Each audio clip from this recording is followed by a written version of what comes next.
Fala, gente, tudo tranquilo? Espero que sim. Boa tarde, boa noite, bom dia, enfim, não sei que horário exatamente tu que está aí desse lado tá assistindo essa aula.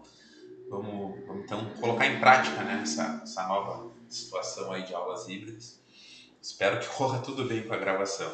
Mas, enfim, não reparem aí eventual interrupção ou atrapalhação do professor novato, tá se familiarizando com esses mecanismos. Vamos lá, gente. A aula de hoje, conforme o nosso conteúdo programático, material que eu disponibilizei para vocês, é aula sobre processo administrativo. Tá? É uma aula que eu entendo, embora um conteúdo relativamente curto, ela é importante para a gente ir entendendo a sistemática de como deve ou de como pode ser realizado, ser conduzido requerimentos administrativos, toda essa relação que o cidadão, que o indivíduo tem na esfera administrativa com a administração pública, né? Ou seja, não na esfera judicial, mas na esfera diretamente perante os órgãos, perante as repartições, precisa ter um rito, né? Precisa ter seguir uma sequência. Então aí entra a importância do processo administrativo, né? Para a gente se situar. Então, a gente já começa a partir dessa introdução já falando um pouco do conceito, né? O que seria o processo administrativo, né? A gente poderia traduzir isso como uma sequência encadeada de atos administrativos travados ou estabelecidos para se atingir um determinado fim.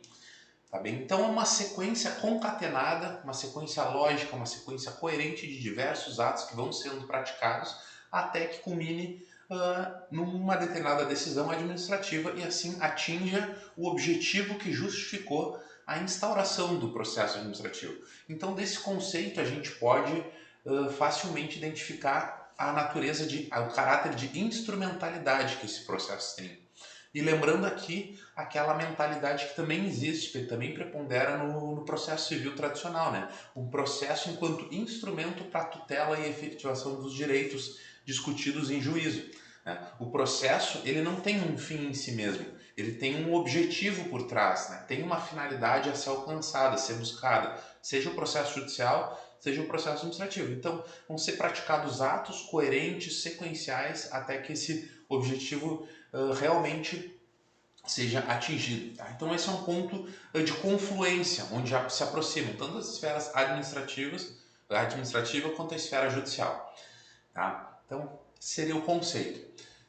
Questão de fonte normativa, gente. A partir desse conceito a gente pode pensar, tá, mas qual é a nossa principal fonte legal sobre isso?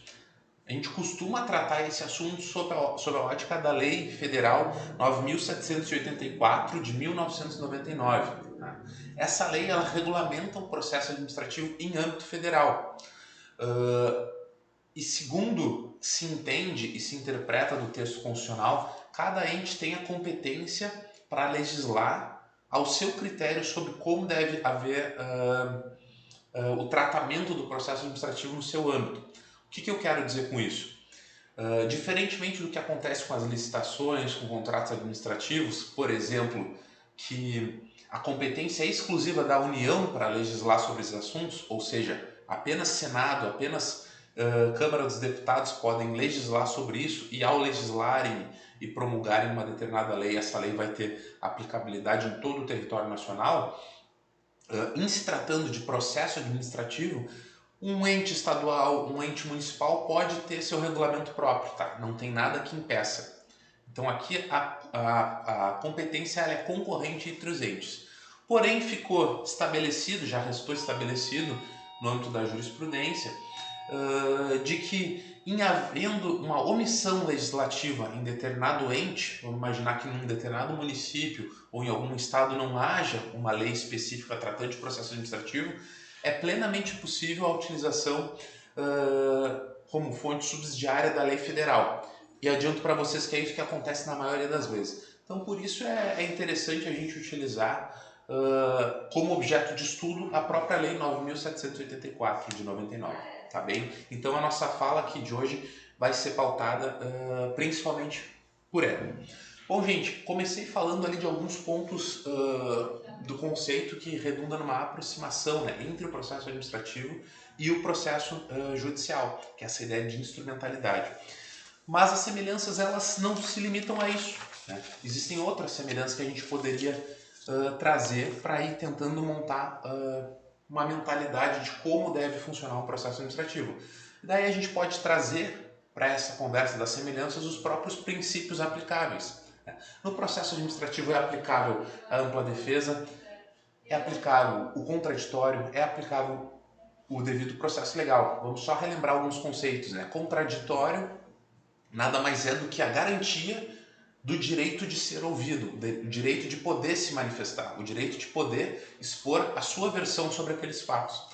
O direito à ampla defesa, o princípio da ampla defesa, anda junto, mas não se confunde com o do contraditório. A ampla defesa seria o direito de poder produzir provas que comprovam aquilo que está se alegando, né?